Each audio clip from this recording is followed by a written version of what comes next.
Meu nome é Marçal Paiva Júnior, eu sou médico intensivista aqui no Esperança, no Hospital Esperança Recife. Eu passo visita, sou médico diarista, aquele que faz a visita diariamente nas UTIs. Tá? Estou aqui no Esperança há 15 anos. O que me deixa feliz é tentar fazer a diferença na vida de alguém. Nem sempre a gente consegue, mas diariamente eu procuro, na minha profissão, no meu trabalho, fazer algo de bom por alguém. Eu acho que é por isso que eu fiz medicina, é isso que me motivou a seguir essa área de atuação. E de alguma forma eu tento fazer isso. Nem sempre eu consigo, mas quando eu consigo, isso me dá mais energia, me dá mais gás e mais motivação. Então, no meu trabalho, que lida com vidas, eu cuido de pessoas doentes, extremamente graves. Isso é um desafio, porque eu nem sempre vou conseguir fazer o que essas pessoas querem que seja feito por sua condição clínica de maior gravidade, mas é isso que faz com que eu me esforce, que faz com que eu tente fazer o melhor. É isso que me motiva. Minha história com Esperança Recife coincide um pouco com minha história profissional de verdade. Quando eu terminei a residência de clínica médica lá no Hospital Agamenon Magalhães, eu tinha que fazer uma segunda residência e eu não sabia exatamente ainda o que é que eu ia fazer de especialidade. Então, naquela ocasião, eu fiz prova para gastroenterologia, fiz prova para pneumo e fiz prova para medicina intensiva, que era uma especialidade nova, recém-chegada praticamente aqui no estado. Não tinha tido um residente que tivesse feito a especialidade antes, então foi meio que um tiro no escuro. E esta residência de terapia intensiva, de medicina intensiva, foi aqui no Esperança Recife. Então, foi o primeiro hospital aqui na cidade que realmente abriu espaço, abriu as portas para uma residência de medicina intensiva. Eu tive um pouco ou muito a influência de doutora Marisa da Fonte, que tinha sido a minha staff lá na clínica médica no Agamenon, e ela era intensivista e chefe da UTI aqui do Hospital Esperança. Então, assim, meio que foi uma coisa natural esse segmento aí. E, enfim, passei na prova de residência, fiz a residência de medicina intensiva aqui, fui o primeiro residente do estado a fazer medicina intensiva. E lá se vão 15 anos que isso aconteceu. Então, foi em 2007, 2008 minha residência. Desde lá, eu continuei aqui no Esperança e aí entrei na escala como plantonista inicialmente, passei uma época como plantonista da UTI. Depois de um tempo, virei diarista da UTI, que é aquele médico que faz o acompanhamento diário dos pacientes na UTI. E estou aqui até hoje, nessa relação aí com o Hospital Esperança.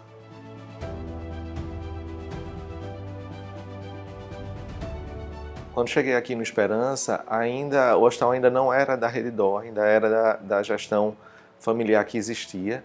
E eu peguei esta gestão, peguei a transição para a Redditor, quando a Redditor adquiriu o hospital, incorporou e tudo que veio depois disso. Então, os momentos de acreditação internacional, eu fui diretamente impactado e envolvido, porque a UTI é uma área de um centro do hospital onde essa questão do funcionamento do serviço como um todo está muito interligada. Então, se a UTI está bem, se a UTI funciona bem, é um termômetro que o hospital está funcionando bem. Então, a gente sempre teve os olhos muito voltados de todo mundo da diretoria, da acreditação para a UTI. Então, eu pude participar desse processo e isso me fez crescer demais como pessoa e como profissional. Eu aprendi muita coisa em todo esse processo. Então, desde as acreditações que foram acontecendo e se renovando até o estado que a gente está hoje, eu vejo uma evolução enorme. Assim, eu vejo a questão de processo de funcionamento de um hospital desse porte, desse nível de excelência, com as pessoas que aqui trabalham, com o parque tecnológico que a gente consegue ter ao nosso dispor aqui.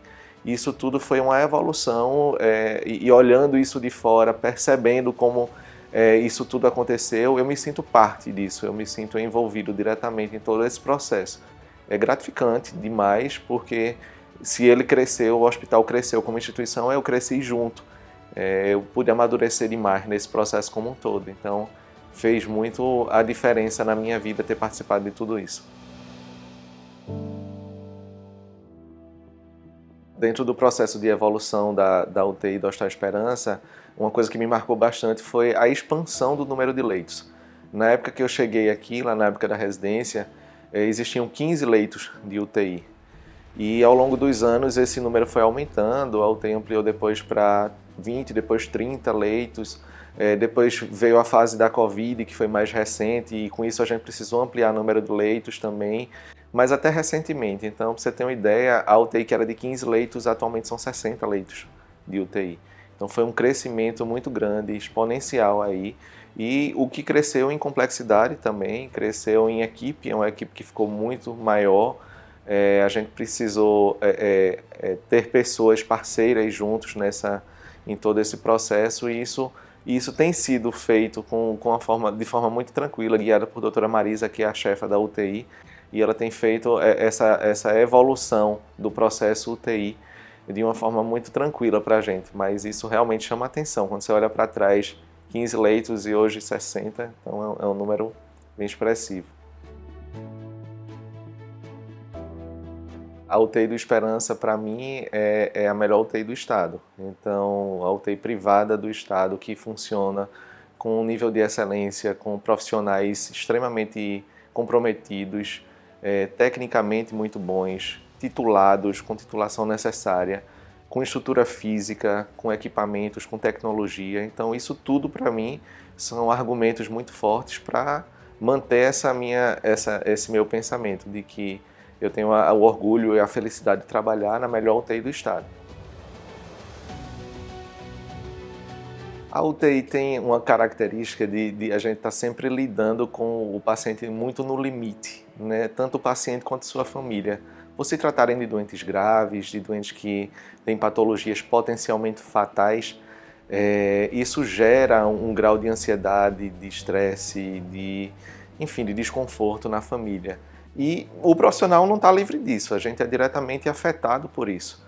A gente está ali no dia a dia conseguindo lidar com as nossas emoções e com as emoções da família, nem sempre é fácil. O doente crítico, o paciente grave, tem essa característica de estar sempre no limite entre a vida e a morte, e muitas vezes esse sentimento está junto com a família.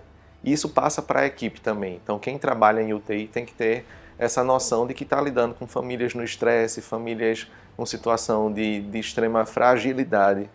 E muitas vezes o paciente, que não é naquele momento a pessoa que está diretamente ligado com a gente, mas sua família, porque o paciente está tão grave, está entubado, está em ventilação mecânica, mas com a família a gente precisa ter um relacionamento, ter um rapport muito maior e intenso nesse momento. Então, ao longo desses 15 anos aqui de Hospital Esperança, algumas situações já me marcaram, nem sempre positivas, de pacientes que assim a gente fez uma dedicação absurda de energia, de tempo, de pensamento, de esforço.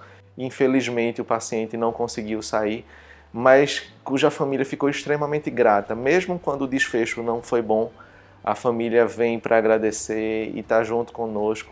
Me marcou muito uma paciente que passou meses conosco na UTI, ela tinha 2 filhos muito jovens, tinha um esposo super presente e assim, o quadro dela bastante arrastado, essa doente infelizmente não conseguiu sair, mas a família, os filhos principalmente, esse esposo, de uma gentileza e de uma gratidão por tudo que viveram aqui nesse período, isso me marcou muito. Tem histórias positivas também, muito alegres, de gente que enfim, chegou na UTI à beira da morte, literalmente, e que consegue sair, e sair bem, e consegue sair feliz, e consegue redescobrir a sua vida. A Covid também foi uma coisa muito marcante, então o que a gente viveu nessa pandemia muitas vezes fez a gente refletir a própria vida, a gente percebia que as pessoas estavam morrendo e que a gente tinha medo de morrer também por tudo que estava acontecendo naquela fase inicial. E quando a gente conseguia tirar alguém, quando a gente conseguia tirar um paciente que tinha ficado bastante grave e consegue sobreviver, isso dava um gás para a equipe, isso dava uma recompensa que não tem dinheiro no mundo que pague isso. Eu acho que isso daí foram situações muito gratificantes que a gente conseguiu vivenciar aqui na UTI. Eu procuro todo dia agradecer a essas pessoas que convivem comigo. E aí, assim, não é nem um grande feito, às vezes, você agradecer por quem está ali do seu lado e está te ajudando a manter a linha, né? A manter-se com a cabeça boa diante disso tudo. Então, assim, agradecer a família é fundamental, agradecer a minha mãe, a minhas irmãs, meus irmãos, minha esposa, meus filhos. Então, isso aí é o mínimo e é o básico que a gente tem que pegar a energia deles para a gente continuar seguindo em frente. Então essa gratidão acontece. E gratidão também aos mestres, aos professores que desde a faculdade, desde sempre, durante a residência também, a residência de clínica médica foi muito marcante para mim, em Agamenon Magalhães. Eu aprendi ali com pessoas como a doutora Regina Maciel, é uma pessoa que fez muita diferença na minha vida. Aqui na UTI do Esperança, meus, na época, preceptores, que hoje posso chamar de colegas de profissão, também foram muito marcantes. Então, pessoas como o Dr. Cristiano Heckscher, que fez parte da minha formação também, pessoas que, meus residentes me ensinaram muito. Então, assim, eu quando saí da residência, eu passei a cuidar dos residentes. Eu meio que senti essa necessidade e até uma dívida de gratidão, se a gente pode chamar assim, mas de continuar passando para eles um pouco do que eu aprendi aqui. Então eu me envolvi muito com a residência e sou assim até hoje, envolvido com a residência. E cada residente que passou e que passa por mim, me ensina e eu aprendo muito com eles. Pessoas que hoje trabalham comigo, mas que foram meus residentes, são amigos pessoais até hoje e fazem essa diferença. E também na minha formação como docente, eu acabei indo para a área de docência também, sou professor de faculdade hoje, do curso de medicina, e procuro levar para os meus alunos que estão num período mais inicial aí da vida médica, estão no meio da graduação, e a gente tem conseguido levar para eles um pouco da experiência e do que a gente viveu ao longo desses anos todos aí pela frente. Então agradeço a eles também, agradeço a todos que participaram e que participam dessa minha formação. É muito gratificante a gente participar e reconhecer que essas pessoas fizeram a diferença na nossa vida. O Esperança do Futuro que eu espero é aquele hospital que continue sendo o hospital de vanguarda, que sempre foi, um hospital que está à frente. Para mim sempre ficou muito claro isso, um hospital que se colocar como o primeiro hospital que tem uma residência de medicina intensiva numa época em que ninguém nem falava disso, eu acho que fez uma diferença importante na minha vida e na de tantos outros intensivistas que vieram depois de mim. Então eu enxergo que é o hospital do futuro, ou o hospital Esperança do Futuro, é aquele que procura ser inovador, procura ser criativo, que está aberto às tecnologias, como sempre foi e continua sendo, que preza pela qualidade assistencial, que quer ter consigo os melhores profissionais, que quer ter uma equipe de excelência para prestar o melhor serviço para quem o procura. Então eu acredito que o Hospital Esperança, ele para mim passa essa mensagem de excelência em todos os níveis, em nível estrutural, em nível tecnológico e principalmente em nível de pessoas. O corpo clínico que aqui trabalha, as pessoas que trabalham no Hospital Esperança são pessoas extremamente competentes e trazem essa competência para a sua atuação diária. E o resultado disso é o fruto positivo para todos os pacientes que o procuram, que nos procuram.